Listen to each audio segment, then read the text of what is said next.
Hello and welcome back. So today I'm going to be doing a tag video. I am very excited. I've seen so many people do this tag, the Boujee Beauty Guru tag. This was created by Agape Love Girl, and I discovered her channel through seeing so many people do this tag, and I really like her channel. Check her out. I will link her in the description box. She does beautiful, colorful eyeshadow looks, really entertaining videos, and I really enjoy her content. So yeah, I'm very excited to do this tag. I will list the questions down below in case you want to answer them as well. So let's get into it. Question number one is, would you rather buy one expensive luxury item or buy several items with the same amount of money? And usually I go for buying more products for the same amount of money.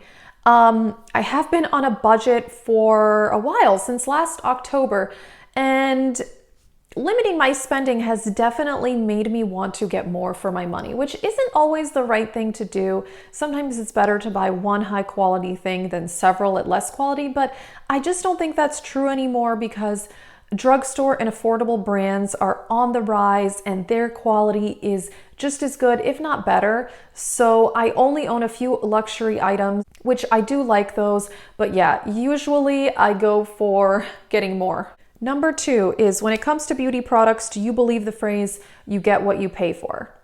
Absolutely not. Some of my holy grails, absolute favorite products are from the drugstore and they perform like high-end, such as the e.l.f. Camo Concealer. I think it's just as good as Shape Tape. Also the e.l.f. Foundation, also the Catrice Foundation. I mean, there's so many. I could sit here and list millions of products from the drugstore that I think are super high quality. Number three is, what's the most expensive product you've purchased with your own money? And that is definitely the Natasha Denona Metropolis palette. I did a whole review. If you're interested in seeing that, I'll link it in the cards. Yeah, I have never spent that much money on one thing. I've never bought anything even close to $100 for makeup or skincare. So that was a huge purchase for me. I do really like it, but I don't think it's going to be a regular occurrence for me. Next up is, are you willing to pay full price or do you wait for sales? And kind of 50-50. If it's something I really want, like I knew I wanted that Natasha Denona palette or whatever, I will just buy it at full price because I figure if I really want it, what difference does it make if I save $5 or $6? Now, if something like that I'm on the fence about, then maybe I'll wait and see if it's still around, you know, at the VIB sale. Or if it's something really expensive that I know I definitely don't need, such as when I bought the Charlotte Tilbury Film Star Bronze and Glow. I really do love that product. It's pretty basic. It's a simple highlighter and a bronzer, so I didn't really think it was worth $68, so I was able to get it for $59 during the VIB sale, so that was a good deal. So kind of depends on the situation. If I think the product is overpriced for what it is, but I still want it, then I will wait for a sale. Number five is, where do you shop for beauty products the most? Honestly, for the most part, I pretty much buy almost all drugstore stuff at Target because they usually have the best prices, Ulta and Sephora. Unless I'm buying something from an indie brand, then I will buy it from their website because they are usually not sold at other retailers. And very occasionally, I'll buy other random things from the company's site if they're having like a good deal or something, but usually not. Number six is, how often do you get your nails and hair done? And pretty much never.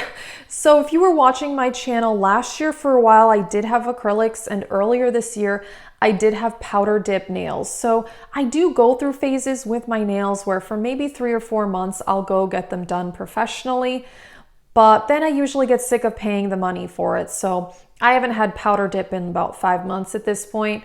And I dye my own hair at home because getting your hair dyed at the salon is so expensive. And I actually trim my own hair. I do get a professional haircut maybe like once a year just to kind of like fix up any craziness.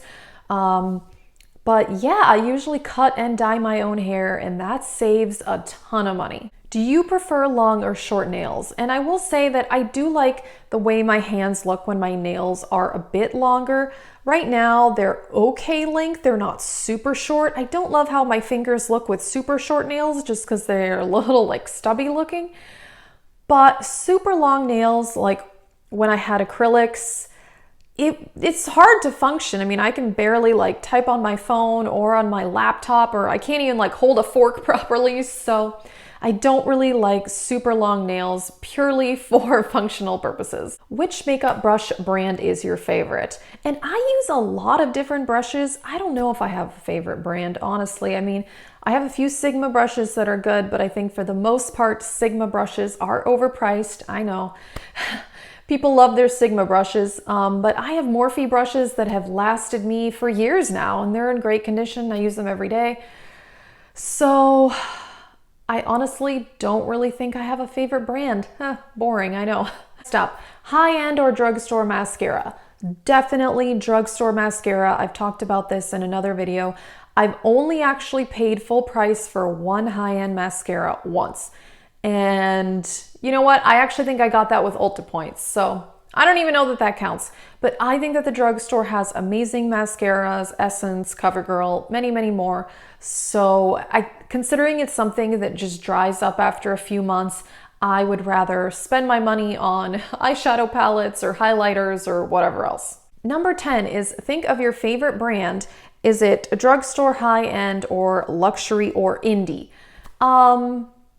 I definitely think my favorite brand is probably Anastasia Beverly Hills. I really love their eyeshadow palettes, highlighters, blushes. I haven't tried their foundation, but yeah, and so that is high-end. It's definitely not luxury. So yeah, definitely high-end. And I do have a lot of high-end makeup in that price point. Like I said, I have a few luxury items, not a ton. And I do have at least 5 or 6 indie brands too. But Anastasia is my favorite. Considering your answers to these questions, do you think you are bougie? And I don't think so. I mean, I cut my own hair, like how bougie can you be? But I do own that Natasha Denona palette, and I've got a couple of things from Charlotte Tilbury, which, you know, were not necessary purchases by any means. But overall, I use a ton of drugstore makeup, and I love a lot of drugstore makeup. So I don't think I'm bougie. Yeah.